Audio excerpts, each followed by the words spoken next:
Some of Bathory's victims were covered with honey and left outside for insects to devour.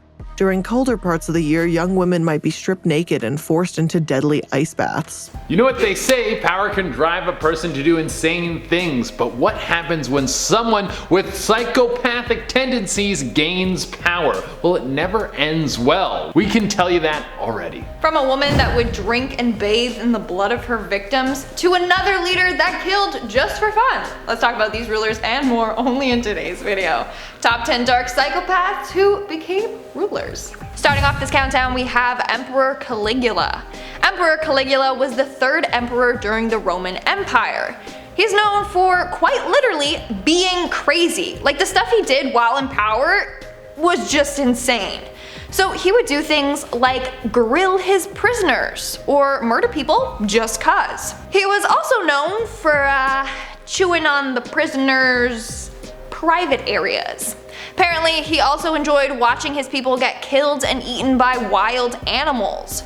There's also another disgusting story of a time Emperor Caligula forced his 3 sisters to do certain acts with him in public, in front of a crowd of people. In fact, he was so crazy, people thought maybe he had some sort of ailment and that's what was causing him to do these things. They thought maybe he suffered from epilepsy or hyperthyroidism, or even Wilson's disease. So that says a lot about him. Coming in at number 9, we have Vlad of Wallachia. Better known as Vlad the Impaler. You might not know him for his historical crimes, but you will for sure know him because of Dracula. The legend of Dracula is based on this dude. To be so evil they created a monster based on your life, you gotta be a pretty evil dude to pull that off. It's said that Vlad would dip his bread in the blood of his enemies. That's where people started saying that Dracula would suck on blood. But what was definitely true about Vlad was something even more terrifying, and that is the impaling part. He would commonly dispense out the impaling death sentence, where you would be put on a massive wooden pike and let it slide up inside you from the base of your butt. In our 8th spot, we have Elizabeth Bathory. Elizabeth Bathory was a countess back from 16th century Hungary that was also a serial killer. In fact, she was given the name Countess Dracula due to the fact that she would bathe in the blood of her victims.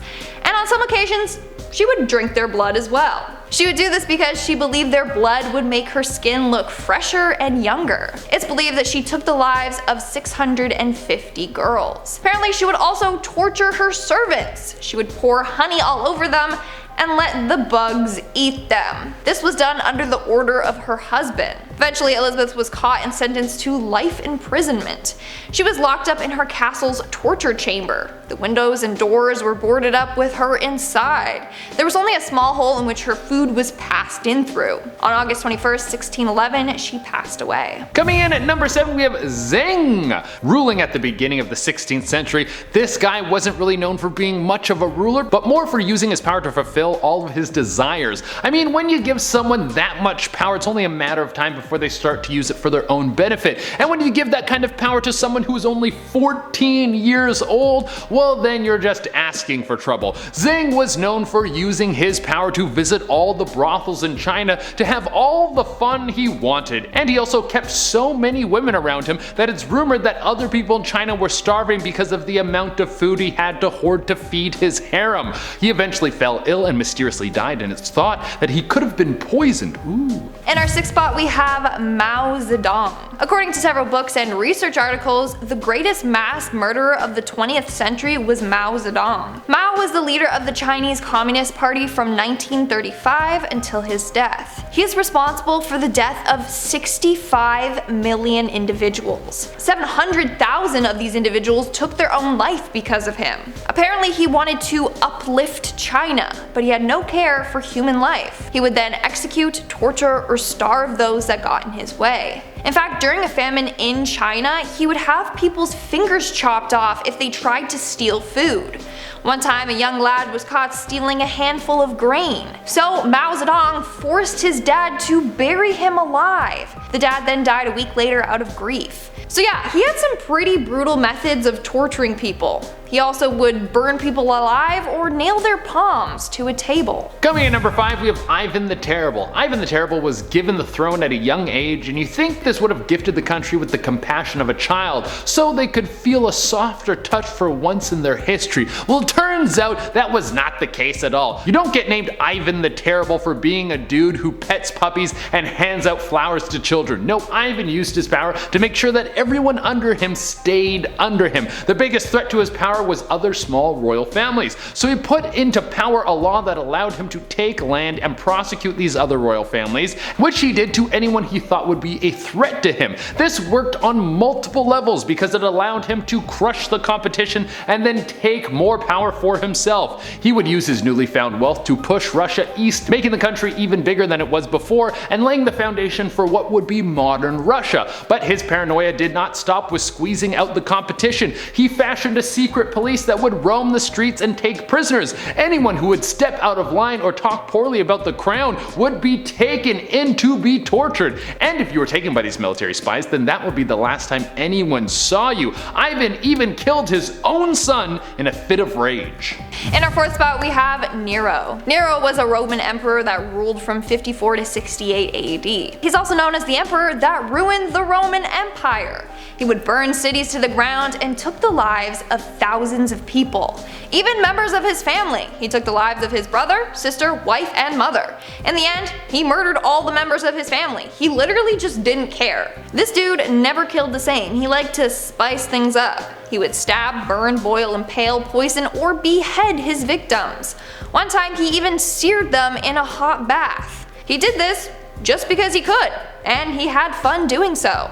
On top of that, Nero would torture Christians. Some were fed to lions. Others were used as living torches. Coming in number 3, we have Timur. There is only one man in history that has a better KD ratio than Timur, and he might be coming up on this list in a little bit. Timur wanted to spread a holy army across the world, and he wasn't about to let anyone stand in his way. His armies were unstoppable, and he made sure that after he crushed you, he would make you remember who he was and how you should never rise up against him. He would build a monument of the skulls of the people he defeated at the center of the city he just took over. That would ensure that you were constantly reminded that you should stay in line unless you wanted your skull added to the pile. There was also a curse that was famously put on Timur's tomb by himself. It warned whoever would unearth the king of conquering would bring on an enemy that was even worse than him. You guys should go test it out. Go ding him up and see what happens. I'll be watching from the sidelines, see if anything crazy happens. And then after it does, I'll make a top 10 list about it. Coming in at number 2, we have Maximilien Robespierre. So this dude was the architect of the French Revolution and a leader of it. At first, he started out as a great leader. You know, he advocated for a better life for people in France. But shortly, everything changed. He became obsessed with the guillotine. You know, that big machine used to chop people's heads off? As a result, he took the lives of over 40,000 people within 10 months. He lived by the motto, killing is better than forgiving. That is absolutely insane. Also, while in power, he ordered an attack on Zhenge and killed over 100,000 men.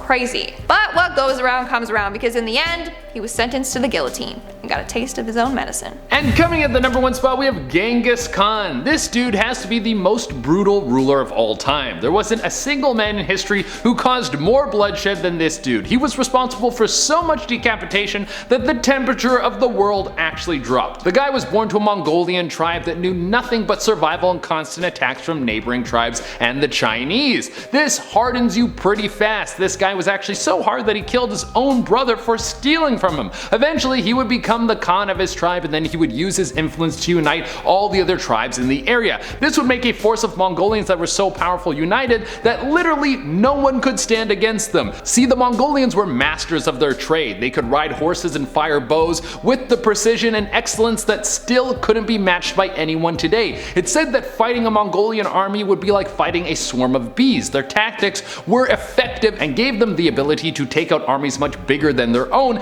It said that when storming some cities, Genghis Khan's generals would fill catapults with dead bodies and light them on fire. The fat would ensure that they would burn for a long time, and then they would fire them over the walls of the stronghold they were storming. The view of Genghis Khan was that he was already the ruler of the whole world, and that anyone who stood up against him was defying their emperor and committing treason. Alright guys, that's all for today's video. Let us know which leader you thought was the craziest, honestly.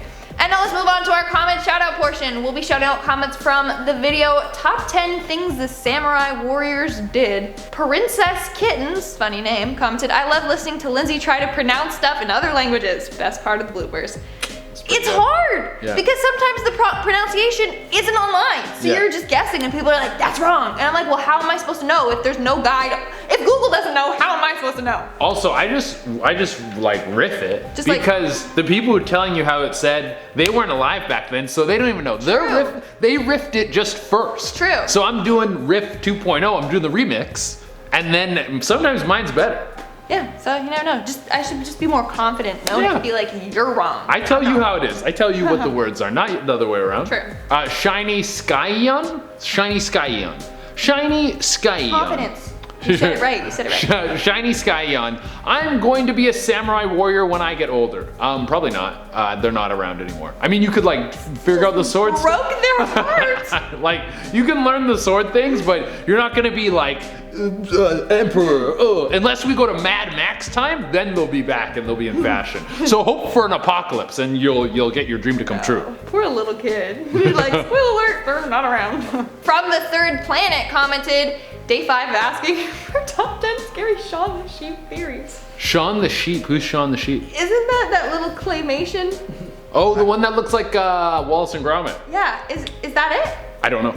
I think so. I don't think we're doing it. No, I don't think we are. Sorry, buddy. Yeah, keep asking. You can keep asking. Day 25. Yeah, I love it. We love it. All right, guys, that's all we have for you today. Hope you guys had a great time, and we'll catch you on the next one. I've been your host, Jade Reyna. I've been your other host, Lindsay Ivan, and I'll see you when I see you. Bye.